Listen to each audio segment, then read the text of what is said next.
Brooke McCain and Rappaport. I'm the artistic director and Martin Friedman, chief curator of Madison Square Park Conservancy. Thank you all for joining me and our Conservancy colleagues, Tom Reedy, Tariq Mary, and Tasha Nala, here this evening for what I know will be an inspiring conversation on lifting women in justice between human rights attorney Becca Heller and artist Shazia Sikander, moderated by Justice Judith Gish. Madison Square Park Conservancy commissions dynamic, visionary artists to create new work on or around the 6.2-acre park that daily sees 50,000 visitors. Artists stretch their creative practice in many ways when they bring their work into civic space. We began speaking with Shazia Sikander in the fall of 2020 about her project Lily Park. And it's been a great honor to commission her visually exceptional project, Hava, to breathe air life, that through golden, luminous sculptures of commanding female figures, a video animation, and an augmented reality experience advances issues around women and justice. Subjects that surface, question, and critique power are central to Shazia's practice. These are also pivotal issues in our social and cultural landscape. The best public art can be physically stunning and inspire. It can challenge and provoke, and it can demand that we consider how ideas that are central in our lives take new shape through the works of art and chart a course for the future. This is a project of many firsts. It's Shazia's first major sculptural public art project. This is our first collaboration with the Courthouse of the Appellate Division, First Department of the Supreme Court of the State of New York across the street. And our thanks to the Municipal Art Society for introducing us to presiding Justice Rolanda Acosta, Justice Peter Moulton, and Justice Diane Renwick, all of whom are advocates for updating and opening up the visual program in and around the historic courthouse. Hava is a co-commission with Public Art of the University of Houston, where the project will travel in October of 2023. We are thrilled and honored that Shazia is in conversation tonight with Becca Heller. They are both MacArthur Foundation Fellows, and we thank the John D. and Catherine T. MacArthur Foundation for their support and for suggesting through Shazia that when fellows from different fields meet and speak in public space, ideas can often align to inspire communities. Please let me introduce our speakers. Our moderator this evening is Justice Judith Gish, a lifelong New Yorker. She received a BA and JD from SUNY Buffalo. For the last 32 years, up until December 2022, she served as a judge in the New York State court system. Beginning in 1990, she presided over various trial courts throughout the city of New York, including the Housing Court, the New York City Civil Court, and the New York State Supreme Court. In 2012, Justice Gish was elevated to preside in the Appellate Division First Department. She is a member of the board of the Board of Directors of the New York Women's Bar Association. Becca Heller grew up in California, attended Dartmouth College and Yale Law School. She is a human rights lawyer and executive director of the International Refugee Assistance Project. Together with IRAP's vast network of legal advocates, Becca works to advance rights of displaced people through direct legal services, impact litigation, and systemic advocacy. Since co-founding IRAP while at Yale Law School in 2008, Becca has pioneered the field of refugee rights, leading IRAP's crucial response to the Trump administration's 2017 Muslim ban and the Afghan human displacement crisis. She has received numerous awards, including the MacArthur and the Charles Bronfman Prize. Shazia Sikander was born in Lahore, Pakistan. She earned her BFA from National College of Arts in Lahore and an MFA from Rhode Island School of Design. She's a 2006 MacArthur Fellow, and she received the United States Medal of Arts in 2012. She became a Fukuoka Laureate in 2022 as a recipient of the Arts and Culture Prize from Fukuoka, Japan. Last month, she received the Pollock Prize Prize for Creativity from the Paul Krasner Foundation. Shazia sat on the Mayoral Advisory Commission on Monuments, Markers, and City Art in 2017. This was the group that reckoned with historic monuments across the city and the dearth of women and people of color represented in those monuments.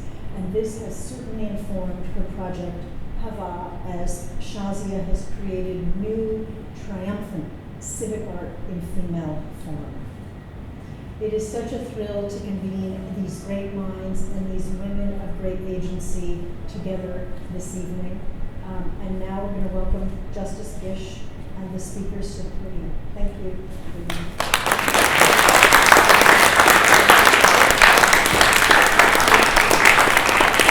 First, Shazia is going to be presenting her work, and then we'll do the panel. Thank you. Good evening, everybody. Thank you. Such a huge honor for me to be here as a participant on this panel. I am going to give a short presentation for about 15 minutes. And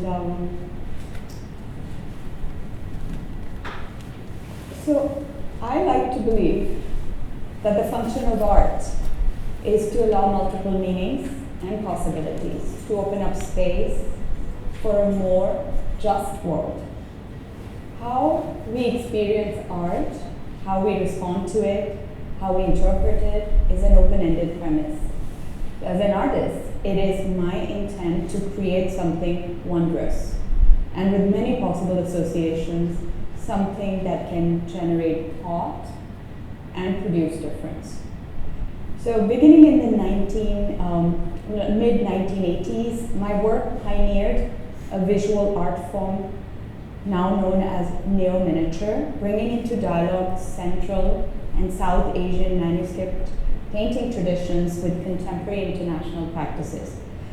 Grounded in extensive research of reductive visual textual representations in 19th and 20th century colonial archives, the work aimed to remedy narrow narratives by shifting themes around race, empire, diaspora, gender, sexuality, and politics.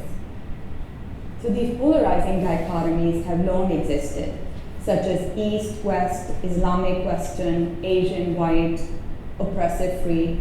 So encountering such prevalent binaries in the early 1990s led to my work in this form of an outburst of forms that were very androgynous, fragmented bodies, sometimes headless torsos, self-rooted, floating, half-human figures, almost all characters that refuse to belong, to be fixed, or be stereotyped. So many female iconographies came about as a means of resisting categorization. I was responding to my inability to locate brown South Asian representations in the feminist space in 1990s art world and art history books. So oftentimes I'd be working from memory, from archives, research, as well as intuitively as a painter, collaboratively between materials with the desire to be multivalent. I could look at visual traditions, not only the manuscript histories, but Western art history, practices of writing, poetry, calligraphy, combined with syncretic sculpture. The knitting together of these references and mythologies, as well as more private inner encounters, dreams, and fantasies, gave birth to my explorations of the feminine power. I would often say that these figures were coming out of my hand as a comment on the lack of female artists represented in art history and the art world, and often the misogyny women encounter in almost all spheres of work and life.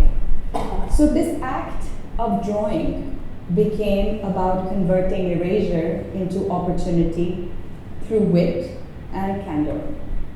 This repertoire of forms and figures emerge often in these gestural ink drawings, murals, animations. The resulting characters, often female but sometimes androgynous, repeatedly entered the work. But all along, I would say that the playful stances of these women, confident, intelligent, proactive, were tied to the past in imaginative ways without being tied to a heteronormative lineage or conventional representations of diaspora and the nation.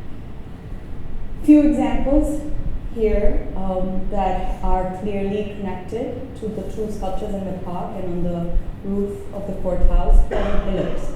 So a pageant of archetypes that celebrate female sensuality and desire. The central portrait that you see here with the horns, conjoining fragmented bodies, also suggests commonalities, hybridity, multiplicity, continual state of becoming. So after the attacks of 9/11, the work itself further evolved with the addition of these jet planes in response, perhaps to the paternalistic justification for the war in Afghanistan as saving quote-unquote Muslim women. So this work points to the joyous sensual depictions of feminine power. Indian celestial dancer modeled on a sculpture at the Metropolitan Museum of Art. The dancer flirtatiously entwines with a figure drawn from the Italian Manners painting, an allegory with Venus and Cupid by Bronzino. So I created this pairing in response to Partha Mitter's 1977 book, Much Maligned Monsters, A History of European Responses to Indian Art, choosing figures from outside the classical Western canon to push against the power structures that construct histories.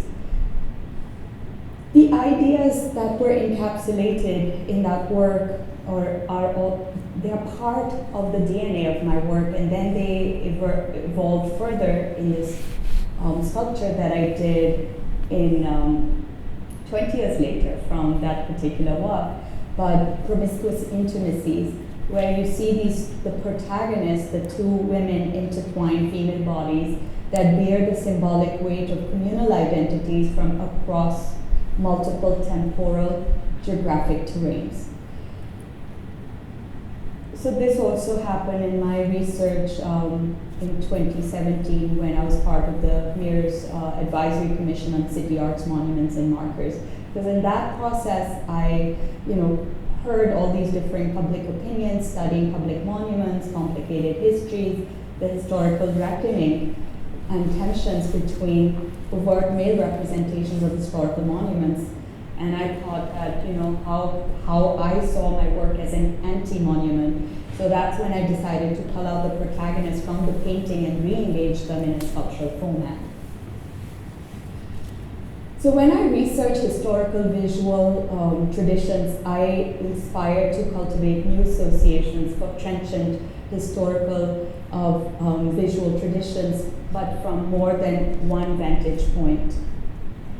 So this affinity that I've always had for the anti-monument in my work, in my practice, is basically how I engage the past without glorifying it. It doesn't lay claim to any grandiosity. It's often ephemeral. The works are usually on paper, murals, installation, animations, which rarely get seen through the lens of the anti-monument. So that's when I said, all I need to do is perhaps make the drawing into a sculpture and see what would happen. And that resulted in the sculpture, which is Now and Witness. And you can see in the image here that the image on the right, Fleshy Weapons, the sort of red form, the self-rooted character is very much embodied in the sculptures as well. So I just wanted to show that the thread has been ongoing and it exists for a long time in the work.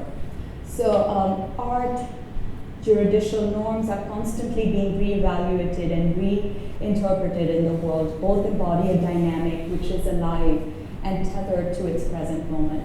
Body becomes a powerful tool that carries its social construction. So it can also function as a site of resistance.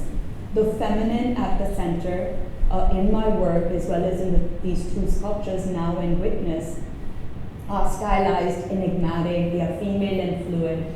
Part of the body loops out and into itself in place of arms and feet, offering a non-fixed idea to the notion of the body, something amorphous, like the self. So here you can see that I was playing again with this notion from a while back. The self-rooted body represents the resilience of women who can carry their roots wherever they go, suggesting the paradox of rootedness, questioning the fallacy of assimilation versus foreignness, as in this Uprooted series done a long time ago. So this idea again of the lotus with its plethora of meanings and abstract ideas is symbolic of a deeper truth beyond its form, alluding to perception as illusion, popular in images in many cultures. It also expresses intangible ideas of humility, awakening, and clarity. The invisible roots of the lotus that lie below the depth of the water are echoed in the roots of the feminine figure in both the characters in the sculptures that are in the park and on the courthouse roof. So the form of the lotus, its circular bloom with its petals within petal formation, also to me refers to the microcosm and the macrocosm in this very iconographical value that it offers in its sort of an arabesque in the structure of the petals. So the now, which is the 8-foot sculpture on the roof, uses the same feminine form as in Witness, and instead of the skirt raising the body is emerging out of the seat of the lotus. But both the forms are sort of rising upward. Implied is this sort of buoyancy of the feminine spirit. Taking inspiration in the sort of very beautiful, spectacular stained glass ceiling dome of the Appellate Courthouse, its translucency, defined architectural properties, I also thought of reimagining the dome as a house, perhaps a armor, a structure, a space demarcating a site of renewal, but also the inverted dome becomes transformed into the metal frame, the sort of the hoop skirt of Witness. But it also allowed me to again connect it to the themes that are present in the work, while allowing the feminine form to almost break out of the glass ceiling. So you see this here, the longitudinal, latitudinal lines of the ceiling dome are echoed in the skirt, becoming the imaginary party lines coming together across east, west, north, south. So both the sculptures have this sort of play with materiality as well in the glass. So here the skirt is echoed through the formation of glass mosaic. And here again, there's another link to an older work called House. Both the sculptures have this sort of another feminine form with the hair, which is spiraling. And the hair spiraling, of course, has been picked up a lot as the horns. Well, the horns do mimic the movement of the arms as well as the legs, but for me, they are the symbols of the figure's sovereignty, its autonomy. I have played with the notion of the hair in multiple ways throughout my practice. I wanted to share a work in particular, where the bodies of the feminine, of these bodies with the female characters that generate in this particular courthouse space, the Darbar Hall, a formal meeting space traditionally reserved for displays of authority. And in reimagining how these little women characters infiltrate the space, and then they leave their bodies behind but leave the traces of their hair.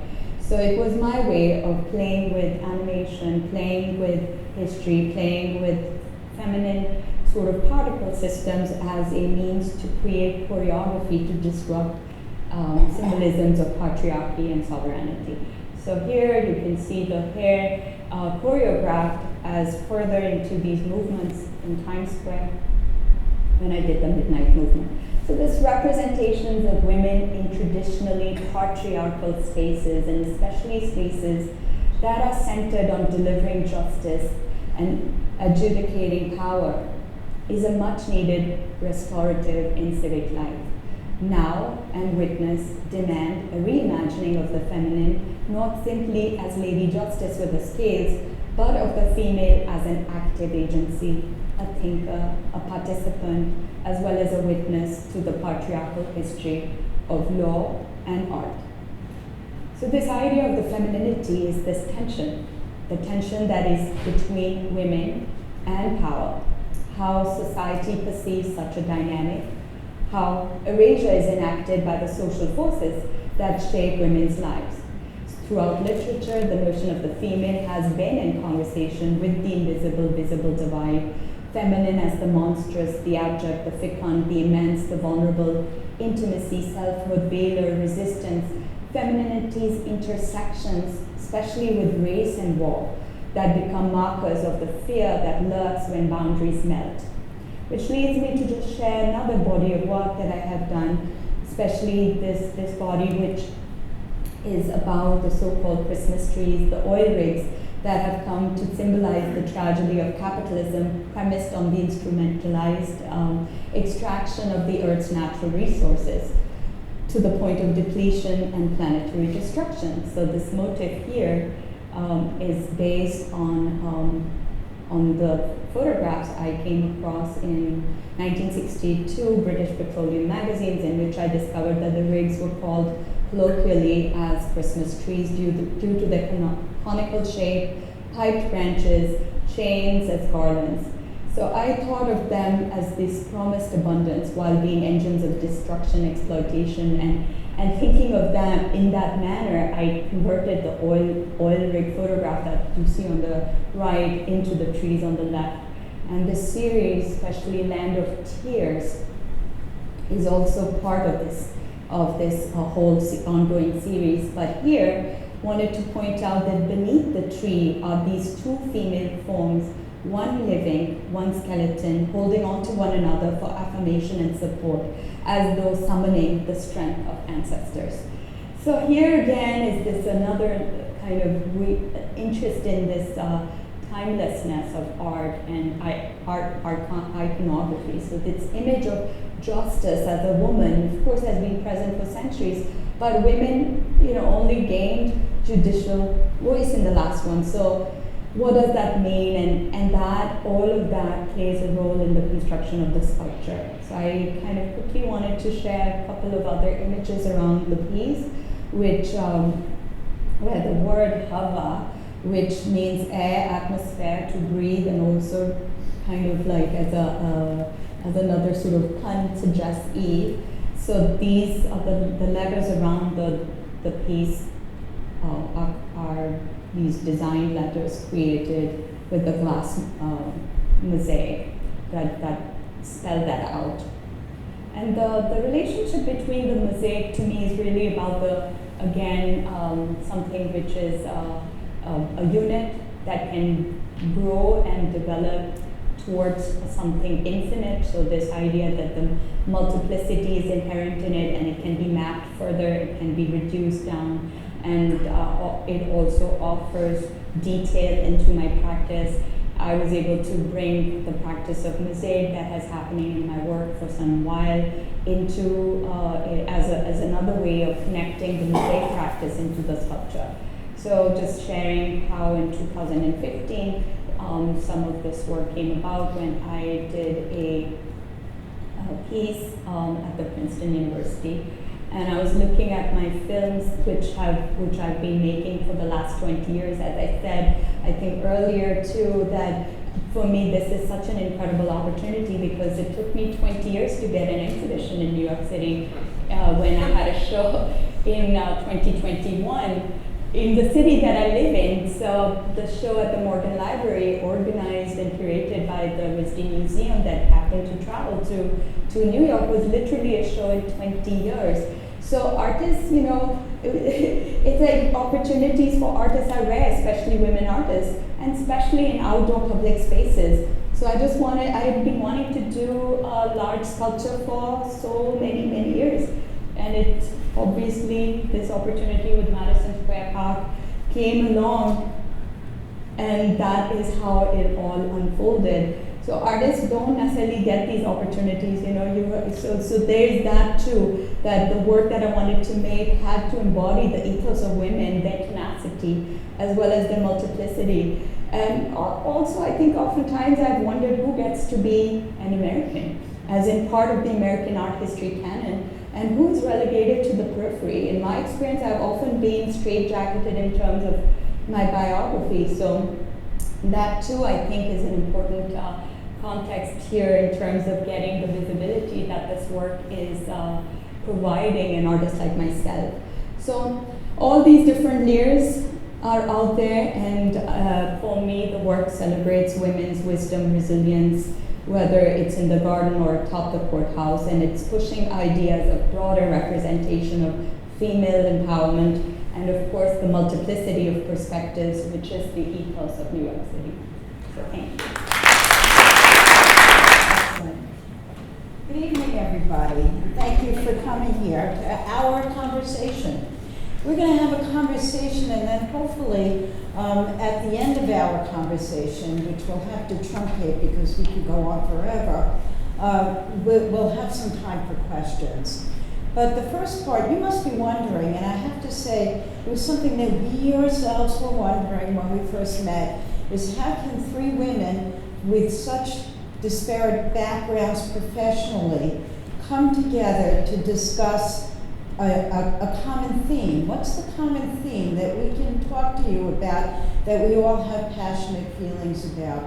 And I think what you're going to find is over the course of our conversation that what we want to talk about, or what we have the ability to talk about, is the impact of images of women of power in society. What do they mean? Whether those images are real images in life form, like real women judges, or whether they are in artistic form, as Shazia's work is. And that's given us an opportunity to talk and think about it. I'm going to start off just as a matter of personal privilege and say a few remarks, and then I'm going to turn most of the conversation over to Becca and Shazia. But as Brooke indicated to you, I've been a judge for over 3 decades. And I have to say that in my time, in those many years on the bench, I have seen great changes in terms of the number of women judges that are on the bench. And that's true both in the New York State, it's true in all of the state court systems and statistics that are kept, as well as in the federal court system. So we have to ask ourselves, well, now that we have women judges, we have women of authority who are in visual positions of power, has the jurisprudence, has the law regarding women's issues changed at all? You know, I think it's hard not to be a little discouraged by the Supreme Court's ruling in Dodd, where they came up with a decision that seemed to be at odds with what most women in the country believe should actually be the law. But I have to say, at least in New York, in my personal experience, is that over these 30 years, there really have been some remarkable changes in the jurisprudence that affects women's issues. And I'm just going to give you a couple of examples. One of them is in the area of domestic violence, which has really changed dramatically in New York State. And I'm just going to give a nod here to one of my colleagues, Roz Richter, who is very instrumental in all of those changes over the years and still works towards that. We also have changes in terms of statute of limitations, so that people who are victims, and they were mostly women, or a lot of women, not solely, but a lot, of crimes, sexual crimes, now have extended statutes of limitations, which were not otherwise available to them. And finally, as an example, I think that since the Me Too movement, there have been a lot of changes in the jurisprudence of how we look at sexual assault cases. And I'm going to give a nod here to another one of my colleagues, Angela Mazzarelli, who wrote a decision regarding some of that law. So I leave it to you to decide whether the fact that we have more visible women judges, women who are in positions of power, whether that's changed the jurisprudence or not. I only point out that it has changed and that we do have more women on the bench. You draw your own conclusion. I'm going to start, now we're going to get to the conversation. I'm going to stop talking. And I'm going to start with Shazia. You know, one of the really important things about your sculpture is that, particularly now, which is on the courthouse, is that she stands amid all men's sculptures. And can you explain what you believe the impact of that is visually and societally for her to be the first woman sculptor on the top of our courthouse? Well, all I have to say is that it should have happened earlier.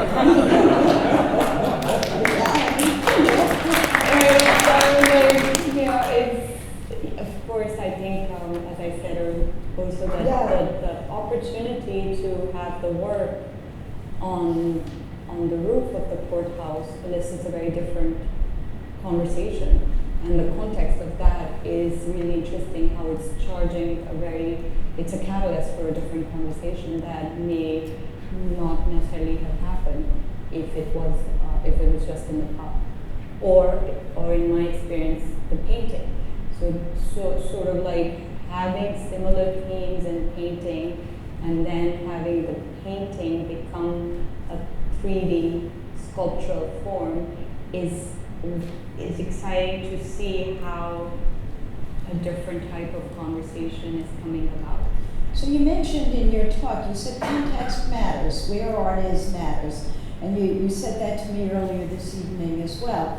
Does the fact that the art is on top of the courthouse, does it give it a different context than, say, the sister sculpture that is in the park? Or should we look at them as a unit? They are connected. It's part of the project, which is Hava. Mm-hmm. So both are connected also through the AR lens as well, but they both share the similar feminine form, which is the self-rooted notion, sort of giving a broader representation to the idea of the female. So it's not literally the female body, but it is a sketch in ink. So also how to bring the sort of amorphous notion of the self into a sculptural space.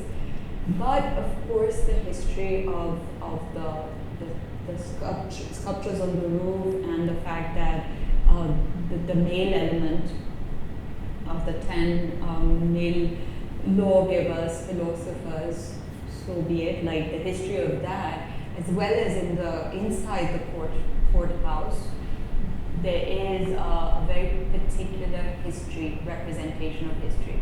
All of it was done in 1899, so it is stuck in that time. Right. Time frame. The courthouse opened in 1900. 1900. Right? Yeah. So the artwork on top of the roof that depicts male lawgivers, they actually depict actual people or historical people who are regarded as lawgivers, and they are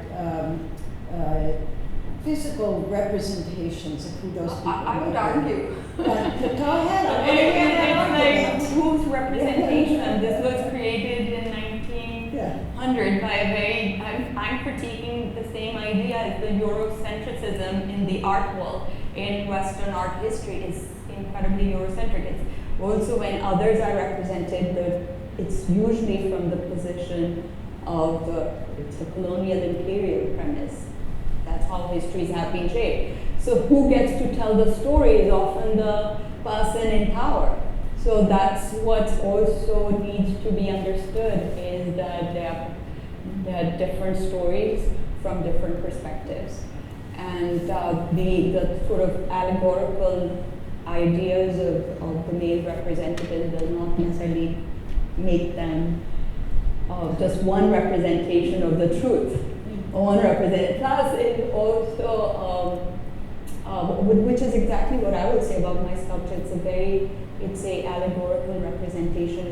It's definitely not Ruth Ginsburg's statue, which has come about as people that may have not seen the work or not even reading about it. So that does pay some homage to her, but it's not her, right? Yeah. It does. You could explain what part of the sculpture pays homage to Ruth Bader Ginsburg. Yes, it's very prominent in the collar. In her, the collar is the slight nod to her. And I also wanted to hear, others' opinion about the representation of the feminine on the roof, what it means, other than what my intent is. Of course, when I express my intent. Right, and so we're going to move to Becca with that question. And Becca, in your representation of refugees all over the world, what do you think it means to the people that you represent that there is a woman depicted in art, and what is your view of Shazia's work? I mean, I think it's amazing, and also thank you so much for having me here. I feel a little bit like a carpetbagger because I am not an art expert, yeah, I have a couple different reflections. I mean, one is really personal, which is that I think growing up for a long time, like I was very aware that like gender discrimination existed, but I didn't feel like it had applied to me that much. Like I was never afraid to raise my hand or sort of intimidated to like speak out on things and then I got to law school and I was like, oh my gosh, like it just sort of fully hits you in the face, like how gendered the law is, even from like the very idea that like the way to reach truth is for two people to take opposite sides and then argue about it. I would argue is a very masculine approach to solving a conflict. And I think it's not a coincidence that as a result the law is, not as a result of that, but as a corollary that the law is incredibly male dominated. Both in terms of kind of who does it, in terms of the ethos, the values, the way that the systems are set up to be so adversarial. And then another reflection is I don't know if you guys remember when all the lawyers went to the airports in protest of the Muslim ban. So that was my organization sort of organized that, and then we sued in conjunction with it. And the lawsuit that we brought, talking about it from our client's perspective, alleged a number of things, but one of them was discrimination against Muslims. And the argument was that our clients and kind of American, this is an oversimplification, but that our clients and American Muslims were being discriminated against, even if though they weren't like themselves affected by the travel ban, simply by like the symbolism of the law allowing to be passed, and the U.S. like endorsing this as an okay way to discriminate according to like who could come here and who can't. And a New York Times writer, Vivian Yee, who at the time was like 26 years old, and still writes for the Times, wanted to do a story on the named plaintiffs in the case and what their motivation was to participate. So we connected her to a number of our clients, and I didn't know what she was going to find. I think I expected people to be pretty angry. I was certainly really angry. And what was fascinating is that a lot of our clients, like the fact that they could participate in the litigation was amazing to them. They were like, I was imprisoned by Bashar al-Assad in Syria for 3 years, and now I live in a country where you can sue the president. And so the lawsuit, rather than sort of like making them angry, I think gave them some hope that I didn't even have in like the American judicial system. And of course, at the end, we lost at the Supreme Court. But I think, when you talk about how representation matters, like it matters in all its forms, right? It matters in terms of like who's arguing, it matters in terms of who's judging, it matters in terms of who's at the top of the courthouse, but also like who can be heard, right? Who has a right to bring a case and assert an injury and get a remedy for it. Now I'm going to ask you a question. I know I'm oversimplifying this, but you'll take it from there. So from an international perspective, and if we talk about something like Afghanistan and the refugees from there, and we talked about that before there was this regime change, there were women in positions of power, and then now they are not. And we started to discuss, and I'd be happy to continue that discussion now, what impact you thought that had on your clients, on the people who you serve, who I'm just gonna say are, because their families involve many, many women and children.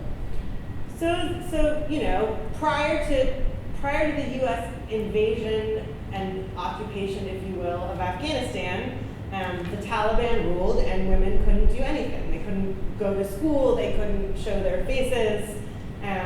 When the U.S. came in and effectuated regime change, one of the positives of that is that women were allowed to start going to school. A lot of women became members of parliament. Women became judges. There was a very ill-fated attempt by the U.S. to like gender integrate the Afghan National Army, which they decided to do, starting with 4 women, who they brought here to train as helicopter pilots. 2 of them sought asylum here and never went back. 2 of them went back, and the Afghan National Army refused to let them serve and then tried to kill them. So then they ended up getting resettled back here as refugees. But I think that's like to me it was like yes, like gender integration is a good idea, but like the implementation is also very important. You can't just take like 4 women and literally like throw them to the Afghan National Army. But you know, and then to no one's surprise, after the U.S. withdrawal, the Taliban has been targeting a number of folks, but in particularly women in positions who held positions of power under the last regime. And so there have been a lot of efforts to sort of get out, like the same women that the U.S. went to and said, you know, you're going to barrier break in this society, like we're going to train you and you're going to have the opportunity to remake what the role of women is, are now, it made them also very visible. So there's pretty clear kill lists of just like women who assumed power in some way, and a lot of them are trying to escape, and the U.S. has made all sorts of promises to them about bringing them in through the refugee program, but has not implemented it. So there's like a category of refugees that includes sort of like women human rights defenders of all stripes that's supposed to have special access to U.S. immigration systems under U.S. law, and the U.S. has just never put that into practice. And so they're being assassinated, they're trying to flee to neighboring countries like Pakistan and Iran. But I think, you know, and then, you know, recently, I don't know if people read about the Taliban banning women from working for international aid organizations, and most of the major aid organizations responded to that by deciding to pull out of the country. And I think you could debate that all day, because it was one of those things where there was like no right answer.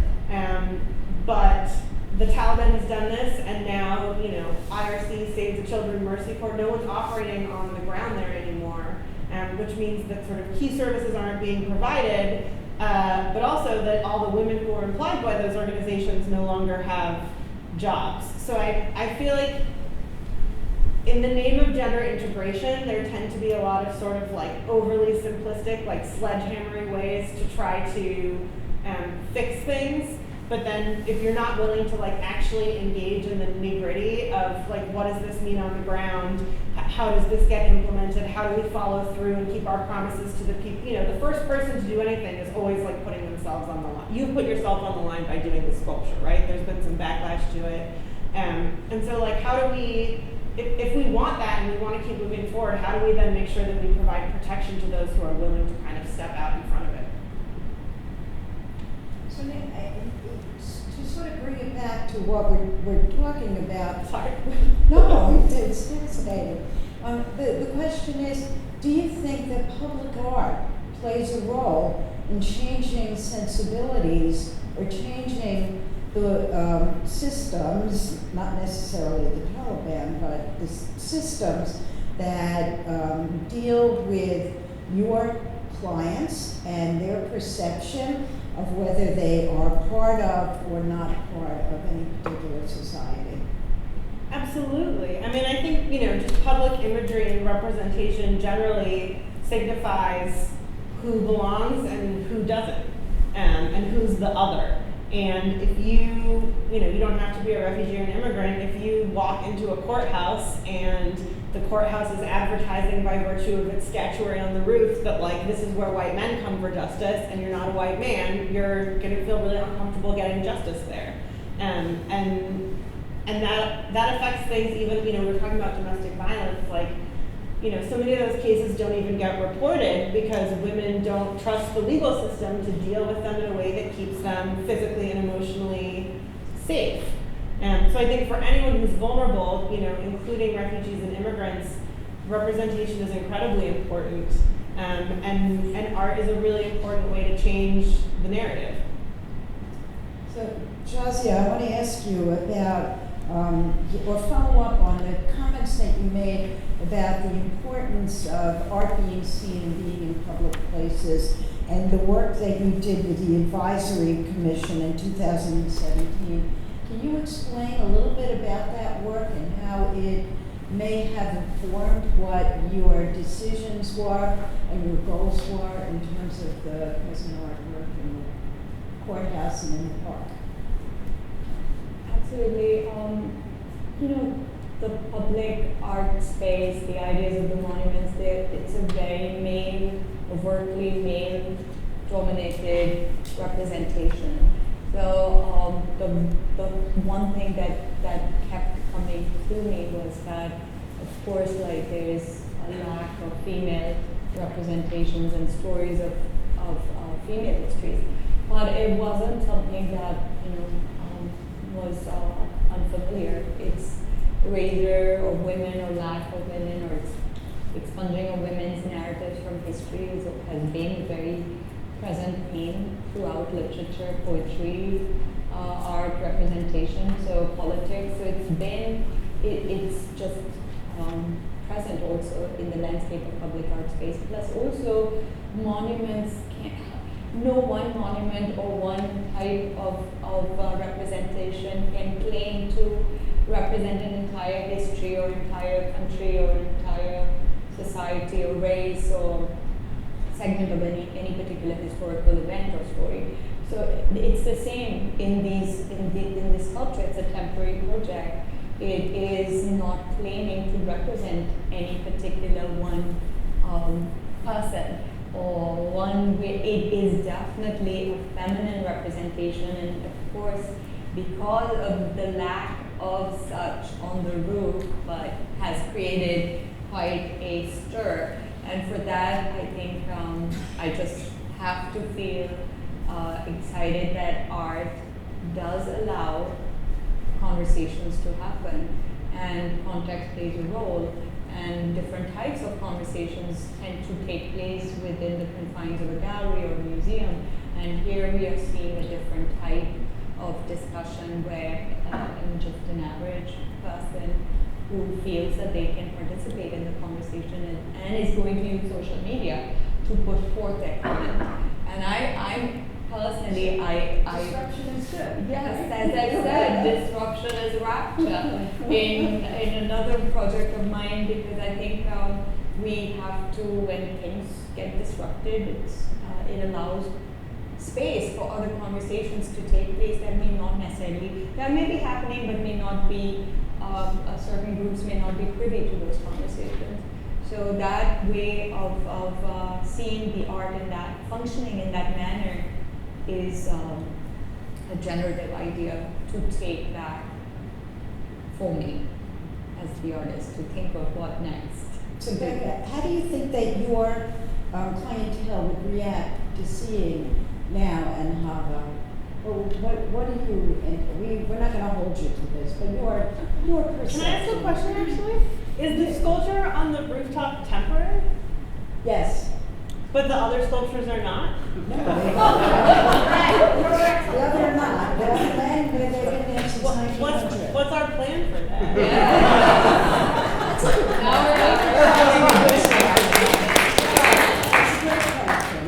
Shazia, what's planned for your? Why? Like, I plan know is that's to- what justice are. I'm down The plan is to start collaborating with other women to Yeah, she's actually going to go someplace else. She's going to Houston. Right. And then next October, is that it? I guess I thought she'd come back. Yeah. me. Okay. Okay, well, we're taking one step at a time. I have to say, and again, I'm going to pay a little bit of homage to two two of my colleagues, ex-colleagues who are here, Diane Renwick and Peter Moulton, who were really instrumental in having the artwork put on top of the courthouse, which was no easy feat because the courthouse is landmarked, both inside and outside. And so to get permission for even a temporary installation, there was a tremendous amount of work done by both of my ex-colleagues as well as PJ Rolando Acosta, and I thank them for that. You know, but it's an opening salvo, isn't it, for starting to rethink how we change art that may be static because of when it was otherwise built, particularly courthouses. You know, courthouses are kind of interesting. When our courthouse in Queen Street was built in 1900, it was built in what they call the City Beautiful movement, and they really believed that what would happen is that by building something so beautiful for the masses, that they would feel privileged and good about coming to the courthouses. But the public has changed over time, and you have to ask yourself questions when you go in, as lovely as it is. And I have to say, I was privileged to sit there for 10 years. How does somebody feel who's from the outside walking in to what is really a museum? I mean, I also think it was a little delusional of them to think that like a beautiful courthouse would make everyone want to come in, because like no one wants to be in court, right? Like unless you're a litigator, but just like I can't think of like one example of a case where someone is like happy that they're in a courthouse. And the sculptures were critiqued in an article from the 20s in New Yorker Yes. article. And there was discussion to remove the sculptures also a while ago that I came across in the archives, that because they were in such poor condition. Right. So this discussion is always reflects the time that we are in, right? Even now, when you look at the sculptures, the way that they have been fixed up over time, it's a very different image versus in people's mind in terms of the grandeur or the majesty of the material and all of that. They look quite sad. And I mean, I think another thing that's changed a lot, and I would say particularly since the Dobbs decision overturning Roe v. Wade, is that it's pretty undeniable now that a lot of jurisprudence is overtly political. And that it's like we try to file cases in different places all the time, and we're always like, what judge are we going to draw? And you know that the outcome is going to depend so much on, it's a lottery hypothetically of which judge you get. But you know that the outcome of your case is going to be determined more by who the judge is and who appointed them and what their beliefs are than by what the law is. So now I'm going to ask you a tough question. Do you look for women judges? We look for judges, we look for districts where the percentage of justices who we think will be sympathetic to us is highest.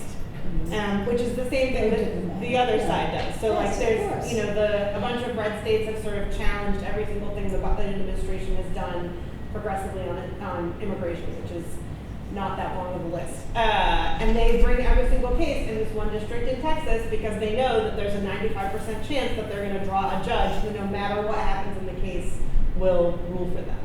Is it the same geographic area where the sculptures are going?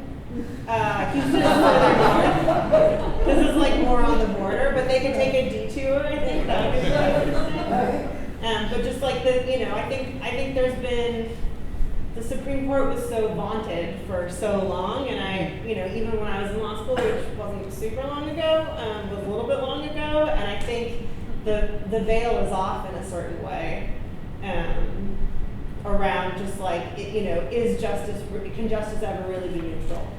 Can justice ever really be just?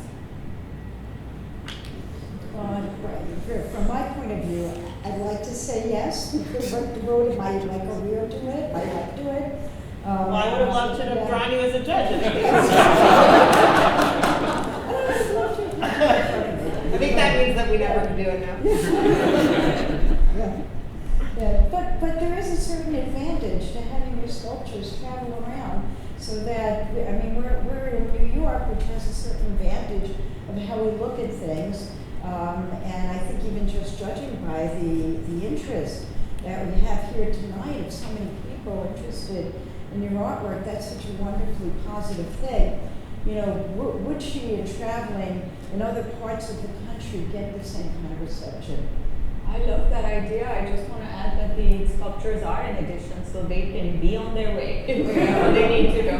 That for an artist, I think it's like the most incredible opportunity is to have had this wonderful partnership with the Madison Square Park and the courthouse, and to have worked with the justices and the Madison Square Park Conservancy to have this platform to put forth ideas that, you know, for that can create so many different types of conversations. So if we can get a feel of the type of that temperature and what art can happen, how it can happen, I think especially academic institutions, smaller museums, maybe other courthouses. So we don't know yet, but it's definitely a great start in the first couple of weeks. Right. One of the remarkable things for me is that your artwork is not in a museum; it's in a public venue.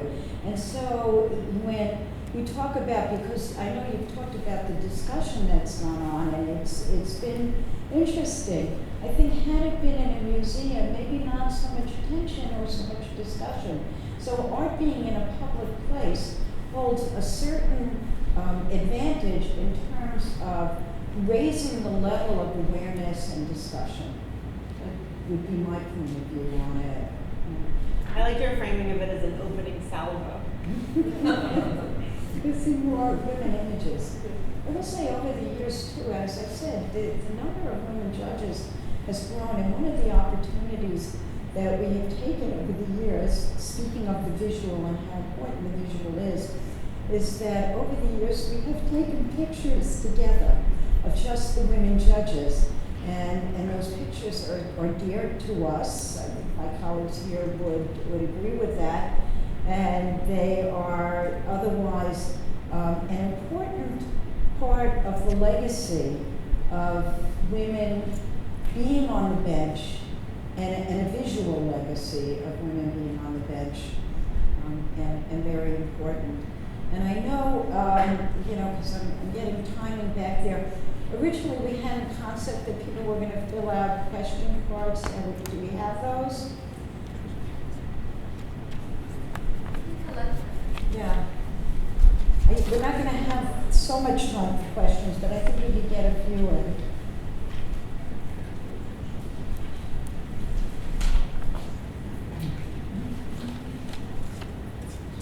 Oh, is there I saw 10 minutes. And that for us? Okay, yeah, maybe the questions will help us here. Okay.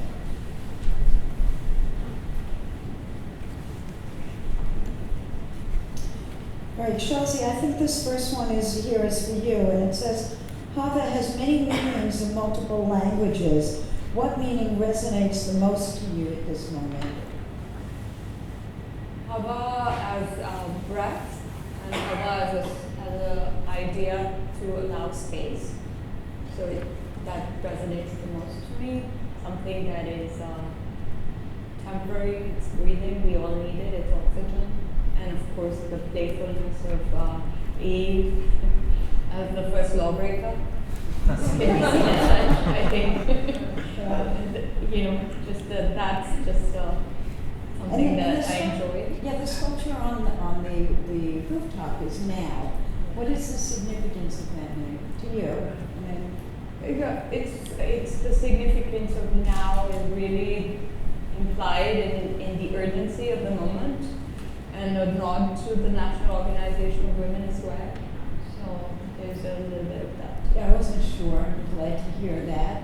Right, right. And I would say, you know, to me, the multiple meanings of the names are what's intriguing about the sculptures.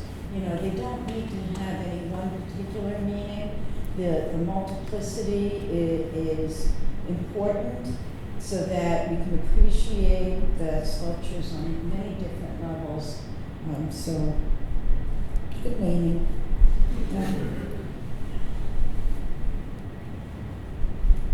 Okay, here is a question about how did you decide where on the courthouse roof to place the new female sculpture? There's some follow-up, so I'm going to follow them down.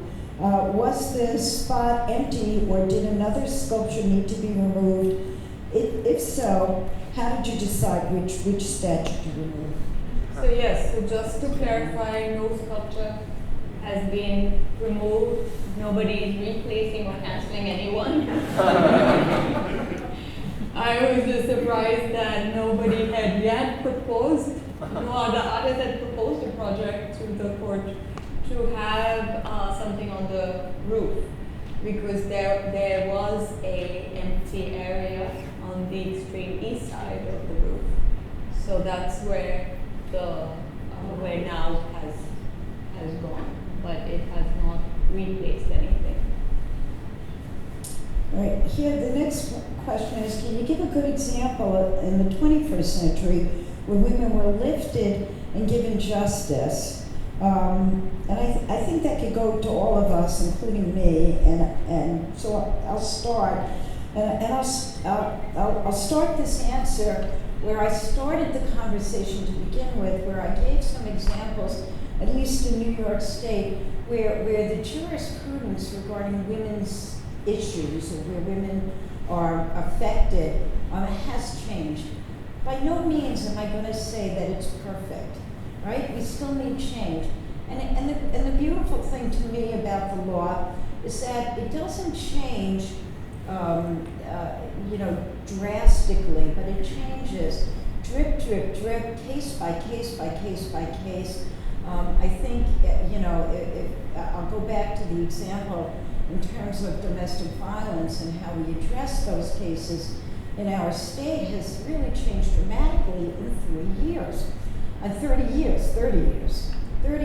And that is because now we have mandatory arrests where somebody violates an order of protection. We didn't have that 30 years ago. We didn't have accessibility to the courts, to otherwise for victims to come to court and bring these applications. There have been systems put in place where there are centers where victims can go and otherwise get assistance in seeking an order of protection.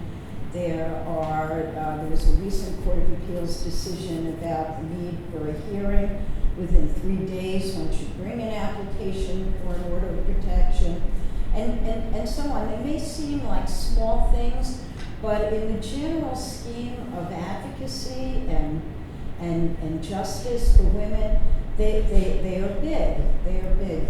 They add up case by case, and the sensibility of how we look at the cases, even at the appellate level when we had them, about the need because we would get appeals on orders of protection, about taking a look at the proof and deferring to the trial court who determined credibility became a much more accepted and routine thing over the years. So that's just one example. Again, not perfect, but there have been changes. Optimistically. Yeah. I would add the sort of transgender rights movement, because of course gender is not binary, and we've been talking a lot about women and men in this conversation, and there are many people in society who don't identify as either, and who also need to seek justice in the courts. And I think hopefully the Supreme Court doesn't roll all of this back. But a recent area I think of a lot of pretty serious legal wins has been around sort of recognizing that gender is not binary, and that there should be rights for gender non-binary folks and transgender people and others. So I do want to add that the actual image of the feminine form, the fact that it has no arms and it's self-rooted. It's this idea of the body looping into itself. Is also this idea to embrace a larger representation of the feminine. It's not a binary space at all. So, and your comments actually anticipate the next question that I have here, which you may have answered already, but this may give you an opportunity to say a little bit more. So the next question is, given increased awareness and an experience of gender and sexual fluidity, now does an emphasis on women's forms reflect a more rigid sense of, I can't read the next word, but you're getting the sense of women versus men than actually exists in society. So the question, as I interpret it, is: are we placing and does the sculpture place too much emphasis on women's forms? Well, I expressed the intent that I had is how to encompass a very amorphous notion of the self and to think of the body as something that goes in and out of itself. So it embraces a very fluid idea of sexuality. And then in contrast to the men on the roof, it does allow, definitely it engages as the feminine, the lack of the feminine that has been present as a theme on the roof. So that takes on the conversation against the sort of patriarchal representation.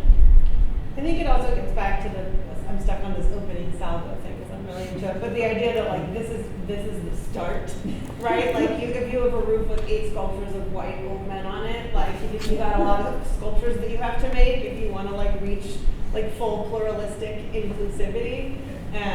So I think it's pretty fair to say like this is a start, and there is a lot more that we have to do, and a lot of other sort of representation that needs to take place. And I appreciate hearing that, you know, the intent of the statue was to kind of like be more fluid and flexible, but to take something that was clearly missing and get it in there. Okay, the next question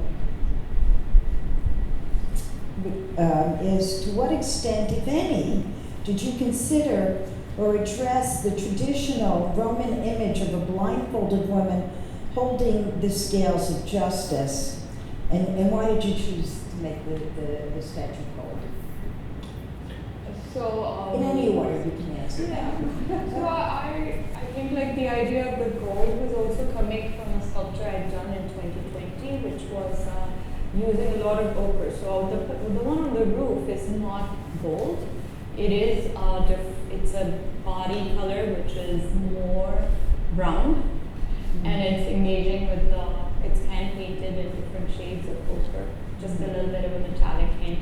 So it's not really talking to the goldness, but more to the fact that classical statuary was often colored, and over time the colors in many, like there's a whole conversation and debate going around this also in terms of like how we imagine a certain classical Greco-Roman aesthetic to be white, but in fact there is a lot of argument and historical things about how the sculptures were painted, and sometimes in really bright colors, and over time that color has been removed. So it's so playing to that as well. And so let's talk about this idea of like justice. implied color, right? And the lady. So I'm not creating another iconography to replace Lady Justice. I am putting forth a representation which has been prevalent in my work. And it's always been there, but I do want to point out to something really interesting. Just like in 2000, early one, I was looking at the representation of Lady Justice. Often, even in the courthouse, in the murals, there is the idea is represented with a beautiful white feminine character with holding the sword.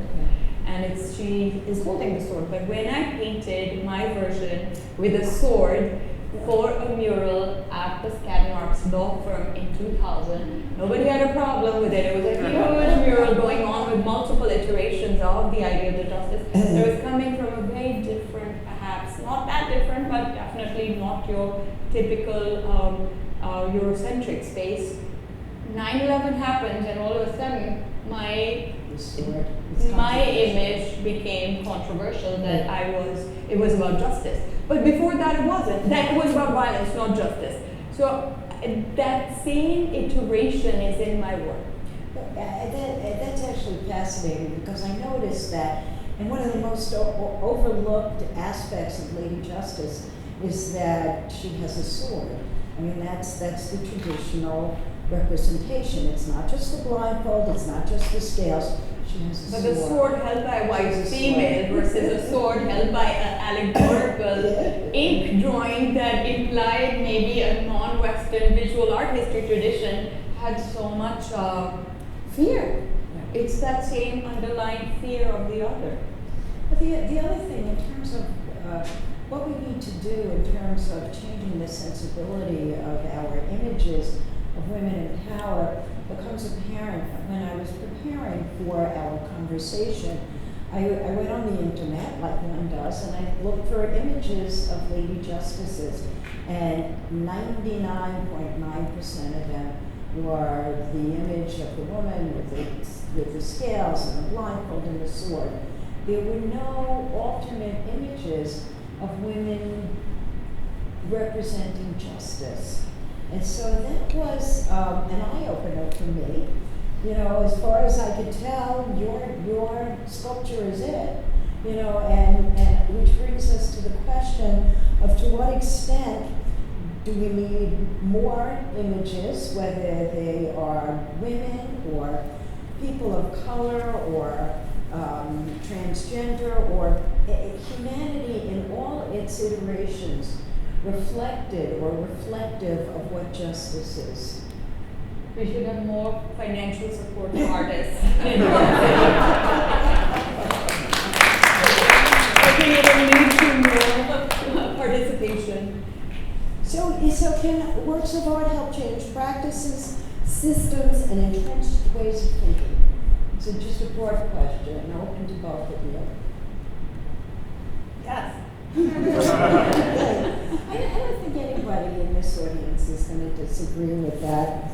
You know, and now, Becca, I'm going to put you on the spot. Your personal reaction to Shazia's art? I mean, I think it's beautiful. Yeah. I love it. I haven't been able to see it in daylight yet, but I looked at a bunch of images on it to prepare, and I was just really moved by it. I also question why the law has to have a weapon.